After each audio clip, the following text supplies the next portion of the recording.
बहुत समय पहले की बात है। हिमतारा नाम के एक सुंदर पहाड़ी गांव में वीर नाम का एक नटखट लड़का अपने माता पिता और दादी दादा के साथ रहता था। वीर बेहद चंचल और जिज्ञासु स्वभाव का था। वह दिन भर खेल कूद में व्यस्त रहता और कभी कभी अपनी शरारतों से मुसीबत भी मोल ले लेता। गांव से कुछ दूरी पर एक घना जंगल था। एक दिन वीर जंगल में ताजी हवा लेने और मजे करने के लिए चला गया।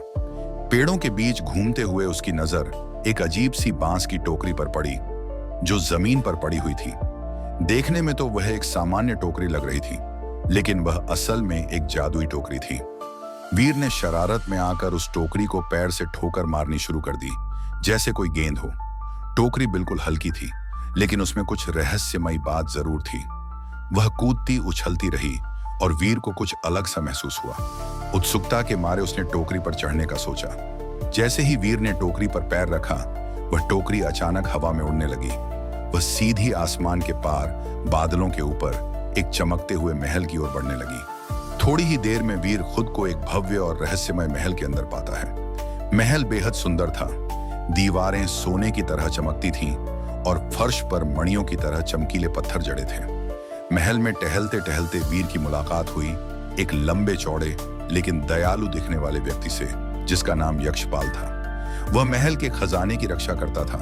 खजाना जिसमें हीरे, मोती, सोने की मुद्राएं और अन्य अनमोल रत्न भरे हुए थे। यक्षपाल ने वीर से पूछा, तुम यहां कैसे आए बालक? वीर ने उत्साह से सारी घटना बता दी। टोकरी, उड़ान और यहां तक का सफर। यक्षपाल मुस्कुराया और बोला, तुमने जादुई टोकरी पाली, ये बड़ी बात है। अब चूंकि तुम यहां आ गए हो तो मैं तुम्हें थोड़ा सा खजाना देना चाहता हूं, लेकिन एक शर्त पर। कौन सी शर्त? वीर ने पूछा। यक्षपाल बोला, तुम खजाने को छूने या लेने से पहले मेरी अनुमति जरूर लोगे। बिना पूछे कुछ नहीं उठाओगे। वीर ने तुरंत हामी भर दी और खुशी से रहने लगा। वह हर दिन महल में घूमता, नए नए रहस्य देखता और यक्षपाल की कहानियां सुनता। लेकिन धीरे धीरे वीर के मन में लालच पैदा होने लगा। उसने एक दिन चुपचाप खजाने में से कुछ सोने के सिक्के और एक नीलम का हार चुरा लिया। उसे लगा कि किसी को पता नहीं चलेगा, पर यक्षपाल जो सब देख रहा था चुपचाप रहा। कुछ दिनों बाद जब उसने देखा कि खजाने में से चीजें गायब हैं, तो उसने वीर से पूछा नहीं, बल्कि टोकरी को अपने पैरों के नीचे रखकर नष्ट कर दिया। अब जब वीर को यह बात पता चली कि जादुई टोकरी टूट गई है और अब वह घर नहीं जा सकता, तो वह घबरा गया। उसने तुरंत अपनी गलती मान ली और यक्षपाल से माफी मांगी।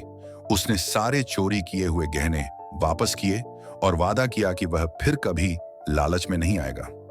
यक्षपाल वीर की सच्ची पश्चाताप देखकर भावुक हो गया। उसने देखा कि वीर अब पहले जैसा नहीं रहा। वह विनम्र, ईमानदार और मददगार बन गया था। कुछ महीनों तक वीर ने खजाने की रक्षा में यक्षपाल की मदद की। फिर एक दिन यक्षपाल ने अपनी जादुई शक्ति से एक नई टोकरी बनाई और वीर से कहा, अब तुम वापस जा सकते हो। यह तुम्हारे बदले हुए दिल का इनाम है।